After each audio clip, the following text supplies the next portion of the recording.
Hello, my name is Christopher Scott from the Biblical Leadership blog at christopherscottblog.com, and today I'm going to talk about how you can give crystal clear instructions to volunteers that serve at your nonprofit organization or church. So let's go ahead and dive in today. I'm going to give you basically 9 steps to provide clear instructions to the volunteers that you work with. This is a process that anyone can go through who works in a nonprofit, who works in a church, or who works regularly with volunteers and needs to give instructions and leadership and direction to volunteers.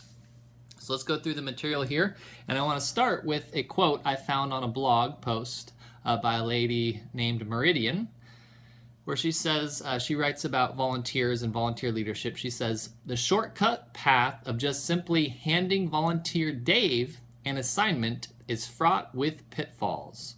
1 or 2, what am I supposed to be doing exactly? And who's in charge here? And poof, Dave falls off the rope bridge into the piranha-infested river of I quit below." So basically, pretty much we need to give crystal clear instructions to the volunteers that we regularly lead and work with. So when I teach this section in workshops that I used to do for the Center for Nonprofit Management in Dallas and Fort Worth, I would give everybody a piece of paper and I'd say, okay, I'm going to give you instructions about how to fold this piece of paper. Take your piece of paper and fold it in half. Then I'd tell them, fold it in half again. Then I'd tell them, fold it in half, fold it in half, fold it in half.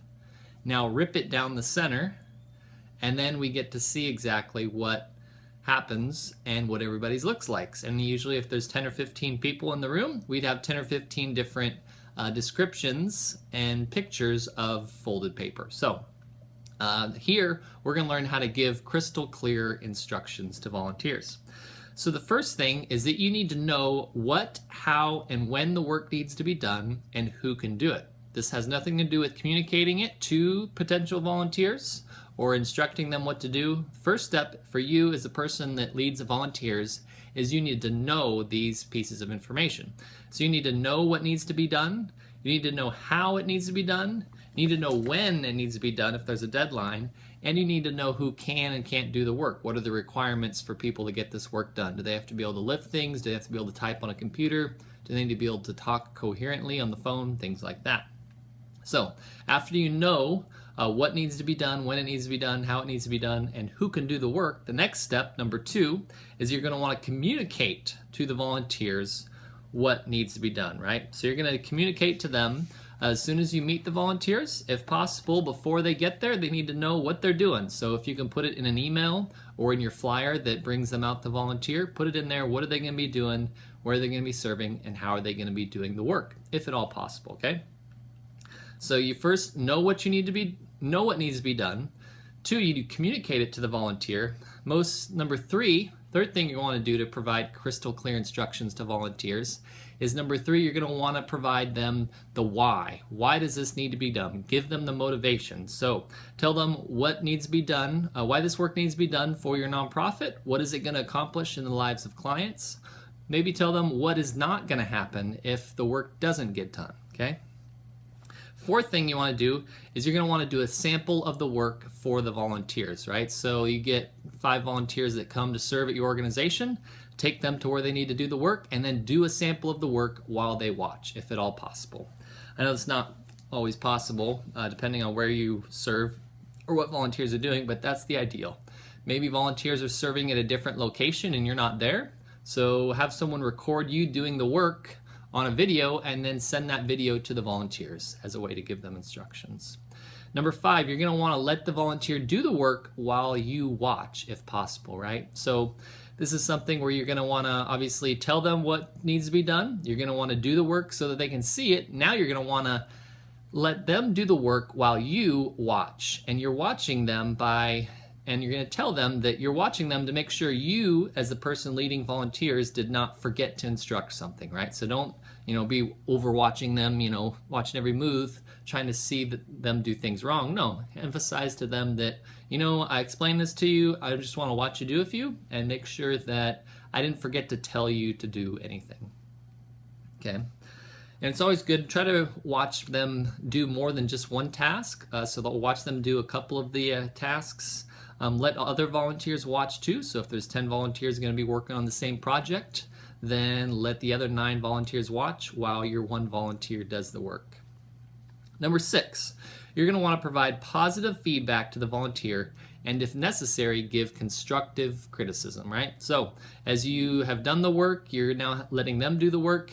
Provide positive feedback. Find something they're doing right. Even if it's difficult, even if it's hard, find at least something that you see that they're doing right and praise them for it and acknowledge them for it in front of other people if possible. Number 2, if they do something wrong, provide some constructive criticism and always put the blame on you as a person who leads volunteers, okay? Show that it was your fault for not explaining correctly, right? Tell them, oh, I'm sorry, I didn't explain this correctly. Let me show you again. Or I'm sorry, I forgot to tell you that. Take the blame on you. You're the leader. Take responsibility and show that they're doing an okay job. You appreciate them and you want them to do this work. You just need to help them do it correctly, okay? Number 7, you're going to want to determine whether you're delegating or empowering the volunteers that you are working with, right? And delegation is basically just telling volunteers, this is what you need to do and this is how you need to do it. They don't get any say-so in how it's done. Empowerment is a little bit different. That's where you tell volunteers, this is what you need to do, and I don't care how you get it done, you just need to get it done, pretty much, right? So I have another video on that about the difference between delegation and empowerment. The 8th thing you're going to want to do to provide crystal clear instructions is you're going to want to communicate in a way that volunteers can best understand and remember what you have heard, okay? So there are basically 5 senses that we learn, okay? There's 5 main senses that human beings have, okay? And while the different senses are stronger, right? Most people say our smell is the strongest sense we have.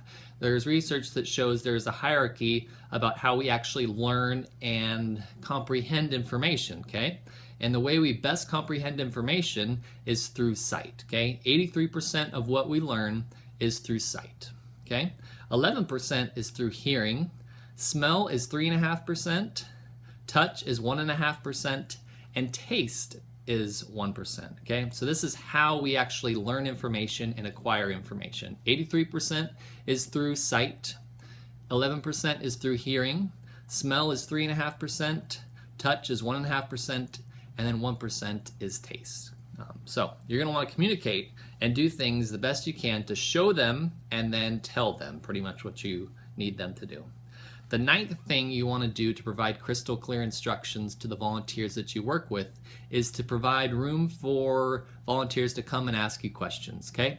No matter how well you explain the position or the job, no matter how well you show them, no matter how much coaching you give them and watch them do the work, people are usually going to have questions later on. So you, as the person who works with volunteers, needs to be open to them coming to you with questions and be available and be kind to them and let them know it's okay that they have questions. I like to read on page 85 of my book, A Day of Hope, Leading Volunteers to Make a Difference in Your Community. I talk about leading volunteers and how you provide instructions to them. And there's a little quote here I want to read to you on page 85. Where I say, one of the main ways you lead and direct people you work is by communicating to them often and clearly. You need to communicate to people what goals, visions, and dreams you are working towards, and you need to communicate how to get there by doing specific things, activities, and events, right? So you as the leader of volunteers have responsibility to communicate what needs to be done. You're in charge of volunteers and you need to communicate to them what needs to be done by giving crystal clear instructions. And these are 9 steps you can do that to provide good instructions to volunteers. And as a summary, the first thing you're going to want to do is know what, how, and when the work needs to be done and who can do the work, right? The first step is basically knowledge. You need to know exactly what needs to be done and who can do it and when it needs to be done, okay? The second step is to communicate to volunteers what needs to be done and how it needs to be done and when it needs to be done. The third step is you need to communicate why. Why is this job, why is this task important? The fourth step is you want to do a sample of the work so volunteers can watch. The fifth step is you want to provide positive feedback and constructive criticism if it's needed to volunteers. The seventh step is you want to determine whether you need to delegate or empower volunteers. The 8th step is you want to communicate in a way that volunteers can learn and remember what you have just said. And the 2 main ways that you need to communicate to volunteers is with sight, communicate to them visually so they can see what needs to be done, and then verbally explain to them what needs to be done. And the 9th step is that you need to be open to volunteers coming to you with additional questions and concerns, right? So those are 9 basic steps that you can use to provide crystal clear instructions to volunteers that work in your nonprofit or your church. My name is Christopher Scott from the Biblical Leadership blog at ChristopherScottBlog.com. If you want to learn more about leadership and how to work with volunteers and how to recruit volunteers, lead volunteers, and keep volunteers, you're welcome to visit